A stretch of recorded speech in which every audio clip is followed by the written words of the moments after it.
ये जो गला घोंटने की लोकतंत्र की आप पूरा देश जो देख रहे हैं, ये गुजरात में यही मोदी जी जब चीफ मिनिस्टर थे, मैं लीडर ऑफ अपोजिशन था, हम वहाँ के बिल्कुल विटनेस रहे हैं।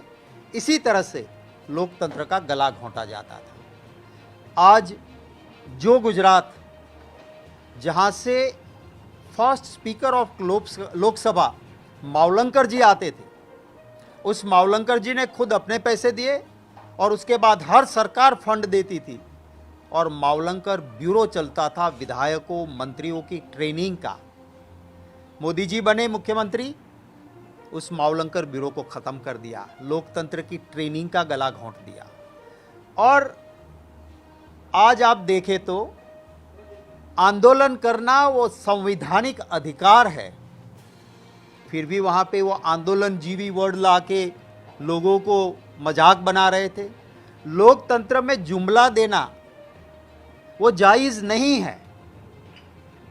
और इस देश के आज के गृह मंत्री ने खुद किया कि चुनाव के वक्त हम कहते हैं ना, वो करना थोड़ा ही होता है, वो तो जुमले होते हैं। वो बात हम उनको सुनाते हैं। आज आप आज़ादी आने से आज तक में किसी भी असेंबली ने या लोकसभा या राज्यसभा के हमारे जो अनपार्लियामेंट्री वर्ड्स में जुमले जीवी, जुमलेबाज, वो कभी भी अनपार्लियामेंट्री नहीं हुआ है। भ्रष्ट कभी भी अनपार्लियामेंट्री नहीं हुआ है। आप झूठ बोल रहे हो, आप नौटंकी कर रहे हो बार बार। जब यही लोग ऑपोजिशन में थे, भारतीय जनता पार्टी, कांग्रेस की सरकार थी, ये सारे लफ्ज़ हमारे खिलाफ यूज़ होते थे। तब देश की पार्लियामेंट्री प्रोसीजर या संसदीय लफ्ज़ में, अनपार्लियामेंट्री वर्ड में ये कोई लफ्ज़ नहीं लगता था इनको। ये गुजरात में भी जब हमने वाइब्रेंट गुजरात के नाम पे करोड़ों रुपया का भ्रष्टाचार हो रहा था और विधानसभा में एज ए ऑपोजिशन जब हमने कहा कि किसके साथ आपकी क्या भागीदारी है, आपकी क्या पार्टनरशिप है कि आप ये कर रहे हो, उसका पूरा तथ्य लगाया, तो गुजरात में कह दिया कि भागीदारी माने पार्टनरशिप, वो भी अनपार्लियामेंट्री वर्ड हो गया। माने आपकी किसी की अगर मिली भगत करके कर रहे हो, उसके डॉक्यूमेंट्स हम दे रहे हैं, बोले ये नहीं बोल सकते हो। तो मैं मानता हूं कि देश के इतिहास में काली स्याही से देश के लोकतंत्र के इतिहास में ये टेन्योर जो है आज का भाजपा का, उसको लिखा जाएगा। मैं तो अनुरोध करता हूं राज्यसभा के हमारे चेयरमैन साहब को और लोकसभा के स्पीकर साहब को कि आपकी प्रीमाइसिस है, यह आपका अधिकार है। गुजरात में भी इस अधिकार का हनन हुआ था। आप हमारे मेंबर्स के हितों के रक्षक हो। क्यों ये सब हो रहा है, आपको भी सोचना होगा।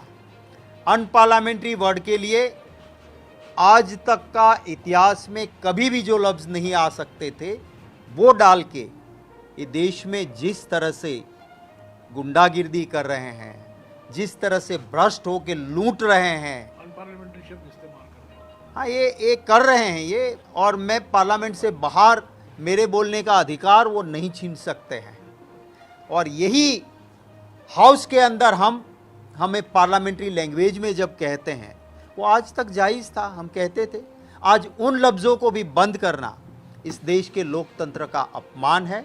हम एक जिम्मेवार प्रिंसिपल ऑपोजिशन के नाते कांग्रेस अध्यक्षा सोनिया गांधी जी के नेतृत्व में जो मीटिंग हुई है, उसमें तय हुआ है कि जो जनता के अहम मुद्दे हैं, इनको हम हाउस के अंदर लोकतांत्रिक तरीके से उठाएंगे। सरकार को इन मुद्दों पे चर्चा देनी चाहिए। अगर सरकार के दिल में चोर नहीं बैठा है तो, अगर उनके दिल में चोर नहीं बैठा है तो गैस के दाम पे चर्चा करें, अग्निपथ पे चर्चा करें। चाइना हमारी सरहद में घुस गया है, उनका एमपी कहता है, ट्वीट करता है, उसके ऊपर चर्चा करें। पंजाब के हालत बिगड़े हो या जहां हुए हैं, उन सब पे चर्चा करें। यही हमारी मांग होगी। आज हमने और लाइक माइंडेड पार्टी के साथ भी हम बात करके एक फ्लोर मैनेजमेंट करके आवाम के इश्यूज़ को उठाएंगे। सर, तो ये जो वर्ड्स है जो अनपार्लियामेंट्री